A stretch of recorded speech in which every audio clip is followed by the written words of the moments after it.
It's just amazing country. It's beautiful country. What can we do out on the trails? I know people, a lot of new faces around, and what is some of the etiquette on the trails out there? How can we be good shepherds of that? Yeah, probably the most important thing is if you see a can or a bottle of trash, pick it up. This is private property we're operating on. We have 7 different landowners who provide access to a total of 38 miles of trails, all the way from Lexington to the Stratton, to Wyman, and down to the Kingfield town line in Rapid Stream Valley.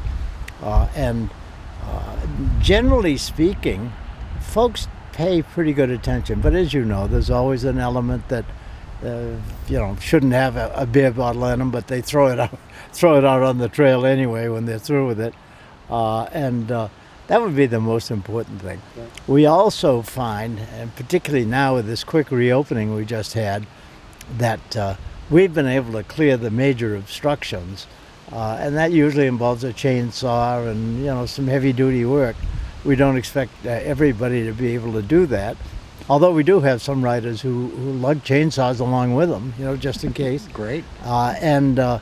We do ask that if people throw a pair of loppers or a brush saw or something, and if they see some alders or something happens to come across the road that they can clear, to do so, to cut back any bushes that are encroaching on the trail. And frequently you get this overhanging stuff, branches hanging down, and the next they're going to grow, and if they can cut those back, that saves us a lot of time and effort. Well, there's many miles of trails out there that need tending, right? Yes, there certainly is. Yep. How is that funded? It's funded through several different directions. We have grants from both the town and the state of Maine, and then we have membership fees. That's pretty minimal. We don't have a huge membership. Most people are up here for skiing, not for riding, and at least the residents.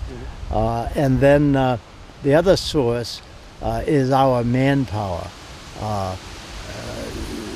Because of the grants, we're able to get reimbursed for the volunteer hours that we put in. And that's probably, it's certainly the major source of our match for the grants we get. In all cases, we usually are required to produce a 50% grant. And for instance, if I spend a day out working on the trails, I'd be putting in for in-kind contributions of, say 8 hours at $12 an hour, which is the basic minimum wage. And we would get that back in a check from the town or the state. We do the reimbursement requests on maybe a quarterly basis. It depends on the amount of activity and the amount of cash we've got out there.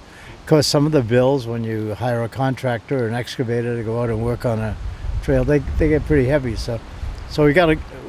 It requires quite a bit of volunteer time to help produce the in-kind benefits that we need to match the grants. And that's one of the problems. We got a couple of us that work quite regularly, and another small group of folks who occasionally come in and help us out, and particularly when we're in a pinch, they call us. I call them, and they show up and help out. But to the extent that we have that kind of in-kind contribution, we're able to produce the cash we need to match the big projects and get the grants from the two sources. So it sounds like if someone wants to lend a helping hand, that it's certainly welcome. How would they do that? In fact, if someone wants to lend a helping hand, tell them to keep track of their time and just let me know. We'll make sure that it gets in on a timesheet that we put in on, about a quarterly basis, I guess. Yeah. Would they contact you or the club? They can contact me directly. The club does have a Facebook page. We've not been very good about keeping it up to date, but I believe the applications, trying to think of other places. But I can be reached at John McCatherin at tds.net. There it is. Again, John McCatherin at tds.net. And love to hear from them. Well, thanks, John. Thanks for your time and thanks for your dedication to the trails. I know you enjoy them and so many others do as well. We appreciate your time today. Thank you guys for coming down. Appreciate it.